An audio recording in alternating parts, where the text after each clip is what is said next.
una oscura pasionaria en la mano, viéndola como nadie la ha visto, aunque la mirara desde el crepúsculo del día hasta el de la noche, toda una vida entera. Lo recuerdo, la cara taciturna y ahindiada y singularmente remota detrás del cigarrillo. Recuerdo sus manos afiladas de trenzado. Recuerdo cerca de esas manos un mate con las armas de la banda oriental. Recuerdo en la ventana de la casa una estera amarilla con un vago paisaje lacustre. Recuerdo claramente su voz, la voz pausada, resentida y nasal del orillero antiguo, sin los silbidos italianos de ahora. Más de 3 veces no lo vi, la última en 1887. Me parece muy feliz el proyecto de que todos aquellos que lo trataron escriban sobre él. Mi testimonio será acaso el más breve y sin duda el más pobre, pero no el menos imparcial del volumen que editarán ustedes. Mi deplorable condición de argentino me impedirá incurrir en el ditirambo.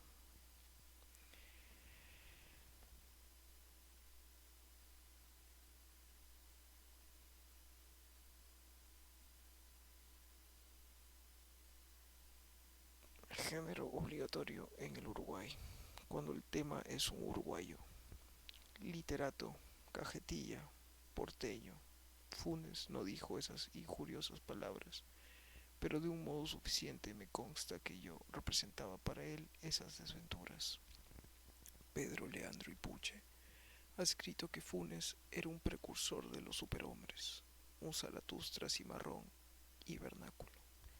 No lo discuto, pero no hay que olvidar que era también un compadrito de Fray Bentos, con ciertas incurables limitaciones. Mi primer recuerdo de Funes es muy perspicuo. Lo veo un atardecer de marzo o febrero del año 84. Mi padre ese año me había llevado a veranear a Fray Bentos. Yo volvía con mi primo Bernardo a Edo de de la estancia de San Francisco. Volvíamos cantando a caballo, pero esa no era la única circunstancia de mi felicidad. Después de un día bochornoso, una enorme tormenta color pizarra había escondido el cielo. La alentaba el viento del sur, ya se enloquecían los árboles. Yo tenía el temor de que nos sorprendiera en un descampado el agua elemental. Corrimos una especie de carrera con la tormenta.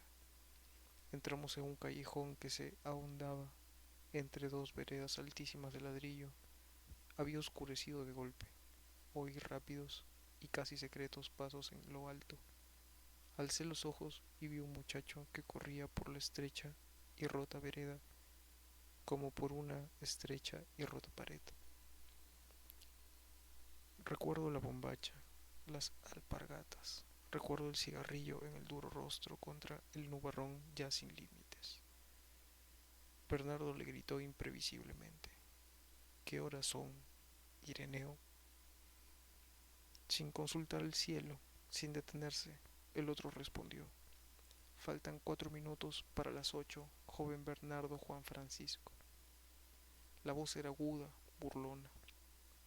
Yo soy tan distraído que el diálogo que acabo de referir, no me hubiera llamado la atención si no lo hubiera recalcado mi primo, a quien estimulaban cierto orgullo local y el deseo de mostrarse indiferente a la réplica tripartita del otro. Me dijo que el muchacho del callejón era un tal Ireneo Funes, mentado por algunas rarezas como la de no darse con nadie y la de saber siempre la hora, como un reloj. Agregó que era hijo de una planchadora del pueblo, María Clementina Funes, y que algunos decían que su padre era un médico del saladero, un inglés O'Connor, y otros un domador o rastreador del departamento del Salto. Vivía con su madre a la vuelta de la Quinta de los Laureles. Los años 85 y 86 veraneamos en la ciudad de Montevideo. El 87 volví a Fray Bentos. Pregunté, como es natural, por todos los conocidos y, finalmente, por el cronométrico Funes. Me contestaron que lo había volteado un redomón en la estancia de San Francisco y que había quedado tullido, sin esperanza. Recuerdo la impresión de incómoda magia que la noticia me produjo. La única vez que lo vi, veníamos a caballo de San Francisco y él andaba en un lugar alto. El lecho, en boca de mi primo Bernardo, tenía mucho de sueño elaborado con elementos anteriores. Me dijeron que no se movía del catre, puestos los ojos en la higuera del fondo o en una telaraña. En los atardeceres permitía que lo sacaran a la ventana. Llevaba la soberbia hasta el punto de simular que era benéfico el golpe que lo había fulminado. 2 veces lo vi atrás de la reja, que burdamente recalcaba su condición de eterno prisionero. Una, inmóvil, con los ojos cerrados; otra, inmóvil también, absorto en la contemplación de un oloroso gajo de santonina. No sin alguna vanagloria, yo había iniciado en aquel tiempo el estudio metódico del latín. Mi valija incluía el De Viris Illustribus de Lomont, el Thesaurus de Quicharat, los comentarios de Julio César y un volumen impar de la Naturalis Historia de Plinio, que excedía mis módicas virtudes de latinista. Todo se propala en un pueblo chico. Ireneo, en su rancho de las orillas, no tardó en enterarse del arribo de esos libros anómalos. Me dirigió una carta florida y ceremoniosa, en la que recordaba nuestro encuentro, desdichadamente fugaz, del día 7 de febrero del año 84. Ponderaba los gloriosos servicios que don Gregorio Aedo, mi tío, finado ese mismo año, había prestado a las dos patrias en la valerosa jornada del Ituzaingó, y me solicitaba el préstamo de cualquiera de los volúmenes, acompañado de un diccionario para la buena inteligencia del texto original, porque todavía ignoro el latín. Prometía devolverlos en buen estado, casi inmediatamente. La letra era perfecta, muy perfilada. La ortografía del tipo que Andrés Bello preconizó, y latina por Y, F por G. Al principio temí naturalmente una broma. Mis primos me aseguraron que no, que eran cosas de Ireneo. No supe si atribuir a descaro, a ignorancia o a estupidez la idea de que el arduo latín no requería más instrumento que un diccionario. Para desengañarlo con plenitud le mandé el Gradus ad Parnassum de Quicherat y la obra de Plinio. El 14 de febrero me telegrafiaron de Buenos Aires que volviera inmediatamente, porque mi padre no estaba nada bien. Dios me perdone el prestigio de ser el destinatario de un telegrama urgente, el deseo de comunicar a todo Fray Bentos la contradicción entre la forma negativa de la noticia y el perentorio adverbio, la tentación de dramatizar mi dolor, fingiendo un viril estoicismo. Tal vez me distrajeron de toda posibilidad del dolor. Al hacer la valija, noté que me faltaban el Gradus y el primer tomo de la Naturalis Historia. El Saturno zarpaba al día siguiente, por la mañana. Esa noche, después de cenar, me encaminé a casa de Funes. Me asombró que la noche fuera no menos pesada que el día. En el decente rancho, la madre de Funes me recibió. Me dijo que Ireneo estaba en la pieza del fondo y que no me extrañara encontrarla a oscuras, porque Ireneo sabía pasarse las horas muertas sin encender la vela. Atravesé el patio de baldosa el corredorcito. Llegué al segundo patio. Había una parra. La oscuridad pudo parecerme total. Oí de pronto la alta y burlona voz de Ireneo. Esa voz hablaba en latín. Esa voz que venía de la tiniebla articulaba con moroso deleite un discurso o plegaria o incantación. Resonaron las sílabas romanas en el patio de tierra. Mi temor las creía indescifrables, interminables. Después, en el enorme diálogo de esa noche, supe que formaban el primer párrafo del capítulo 24 del libro Vil de la Naturalis Historia. La materia de ese capítulo es la memoria. Las palabras últimas fueron ut nihil non ister verbis rederetur auditum. Sin el menor cambio de voz, Ireneo me dijo que pasara. Estaba en el catre fumando. Me parece que no le vi la cara hasta el alba. Creo rememorar el ascua momentánea del cigarrillo. La pieza olía vagamente a humedad. Me senté, repetí la historia del telegrama y de la enfermedad de mi padre. Arribo, ahora, al más difícil punto de mi relato. Este no tiene otro argumento que ese diálogo de hace ya medio siglo. No trataré de reproducir sus palabras, irrecuperables ahora. Prefiero resumir con veracidad las muchas cosas que me dijo Ireneo. El estilo indirecto es remoto y débil. Yo sé que sacrifico la eficacia de mi relato, que mis lectores se imaginen los entrecortados periodos que me abrumaron esa noche. Ireneo empezó por enumerar en latín y español los casos de memoria prodigiosa registrados por la Naturalis Historia. Ciro, rey de los persas, que sabía llamar por su nombre a todos los soldados de sus ejércitos. Mitríades, Eupator, que administraba la justicia en los 22 idiomas de su imperio. Simónides, inventor de la memotecnia. Metrodoro, que profesaba el arte de repetir con fidelidad lo escuchado una sola vez. Con evidente buena fe se maravilló de tales casos. Con evidente buena fe se maravilló de que tales casos maravillaran. Me dijo que antes de esa tarde lluviosa en que lo volteó el azulejo, él había sido lo que son todos los cristianos: un ciego, un sordo, un abombado, un desmemoriado. Traté de recordarle su percepción exacta del tiempo, su memoria de nombres propios. No me hizo caso. 19 años había vivido como quien sueña, miraba sin ver, oía sin oír, se olvidaba de todo, de casi todo. Al caer perdió el conocimiento. Cuando lo recobró, el presente era casi intolerable, de tan rico y tan nítido, y también las memorias más antiguas y más triviales.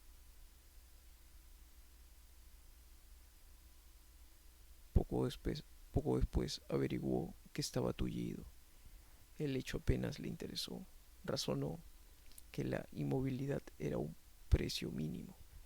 Ahora su percepción y su memoria eran infalibles. Nosotros, de un vistazo, percibimos 3 copas en una mesa.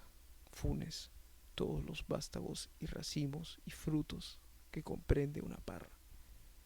Sabía las formas de las nubes australes del amanecer del 30 de abril de 1882 y podía compararlas en el recuerdo con las vetas de un libro en pasta española que solo había mirado una vez y con las líneas de espuma que un remo levantó en el río Negro la víspera de la acción del quebracho. Esos recuerdos no eran simples. Cada imagen visual estaba ligada a sensaciones musculares, térmicas, etc. Podía reconstruir todos los sueños, todos los entresueños. 2 o 3 veces había reconstruido un día entero. No había dudado nunca, pero cada reconstrucción había requerido un día entero. Me dijo: más recuerdos tengo yo solo que los que habrán tenido todos los hombres desde que el mundo es mundo. Y también mis sueños son como la vigilia de ustedes. Y también hacia el alba. Mi memoria, Señor, es como un vaciadero de basuras.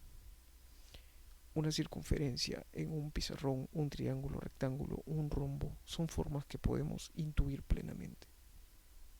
Lo mismo que le pasaba a Ireneo con las aborrascadas crines de un potro, con una punta de ganado en una cuchilla, con el fuego cambiante y con la innumerable ceniza, con las muchas caras de un muerto en un largo velorio.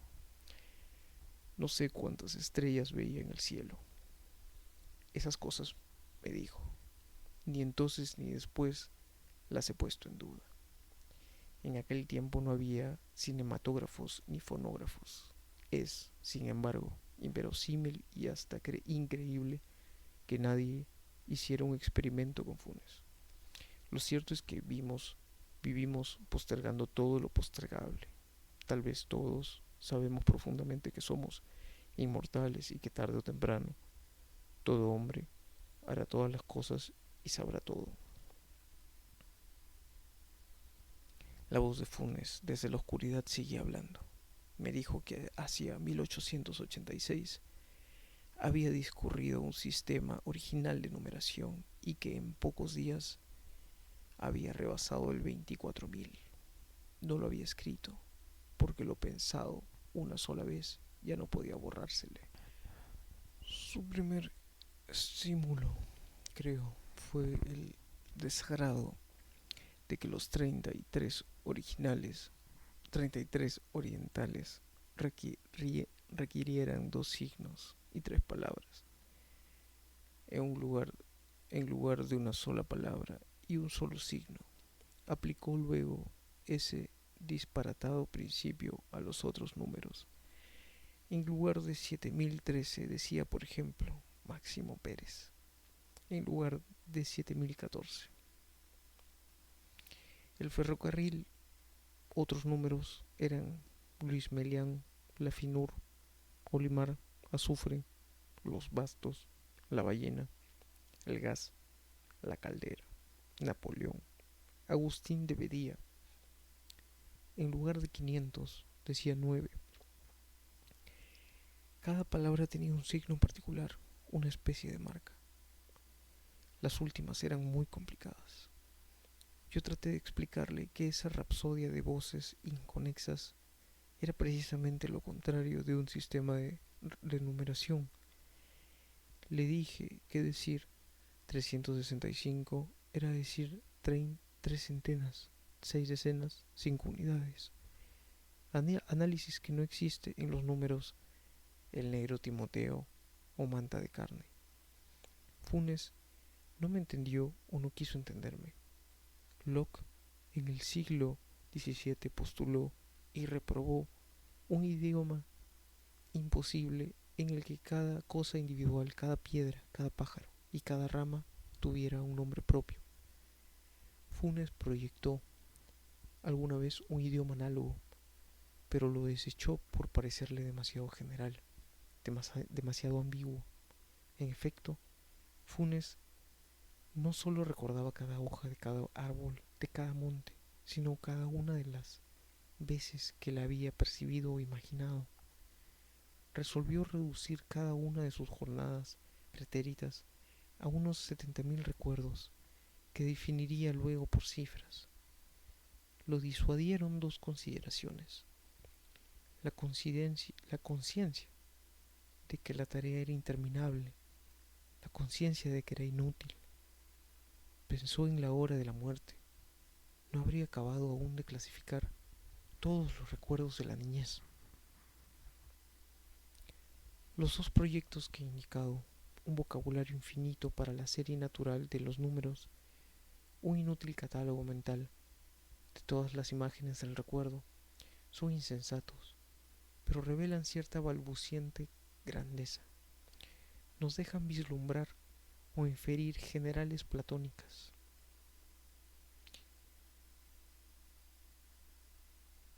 nos dejan vislumbrar o inferir el vertiginoso mundo de Funes. Este, no lo olvidemos, era casi incapaz de ideas generales, platónicas. No solo le costaba comprender que el símbolo genérico perro abarcara tantos individuos dispares de diversos tamaños y de diversa forma, le molestaba que el perro de las 3:14, visto de perfil, tuviera el mismo nombre que el perro de las 3:15, visto de frente. Su propia cara en el espejo, sus propias manos, lo sorprendían cada vez. Refiere Swift que el emperador de Lilliput discernía el movimiento del minutero. Funes discernía continuamente los tranquilos avances de la corrupción, de las caries, de la fatiga. Notaba los progresos de la muerte, de la humedad. Era el solitario y lúcido espectador de un mundo multiforme, instantáneo y casi intolerablemente preciso. Babilonia, Londres y Nueva York han abrumado con feroz esplendor la imaginación de los hombres. Nadie en sus torres populosas o en sus avenidas urgentes ha sentido el calor y la presión de una realidad tan infatigable como la que día y noche convergía sobre el infeliz Ireneo. Era su pobre arrabal sudamericano. Le era muy difícil dormir. Dormir es distraerse del mundo. Funes, de espaldas en el catre, en la sombra, se figuraba cada grieta y cada moldura de las casas precisas que lo rodeaban. Hacia el este, en un trecho no amansado, había casas nuevas, desconocidas. Funes las imaginaba negras, compactas, hechas de tiniebla homogénea. En esa dirección volvía la cara para dormir. También solía imaginarse en el fondo del río, mecido y anulado por la corriente. Había aprendido sin esfuerzo el inglés, el francés, el portugués, el latín. Sospecho, sin embargo, que no era capaz de pensar. Pensar es olvidar diferencias, es generalizar, abstraer. En el abarrotado mundo de Funes no había sino detalles, casi inmediatos. La recelosa claridad de la madrugada entró por el patio de tierra. Entonces vi la cara de la voz que toda la noche había hablado. Ireneo tenía 19 años, había nacido en 1868. Me pareció monumental, como el bronce más antiguo que Egipto, anterior a las profecías y a las pirámides. Pensé que cada una de mis palabras, que cada uno de mis gestos perduraría en su implacable memoria. Me entorpeció el temor de multiplicar ademanes inútiles. Ireneo Funes murió en 1899 de una congestión pulmonar, con una oscura pasionaria en la mano.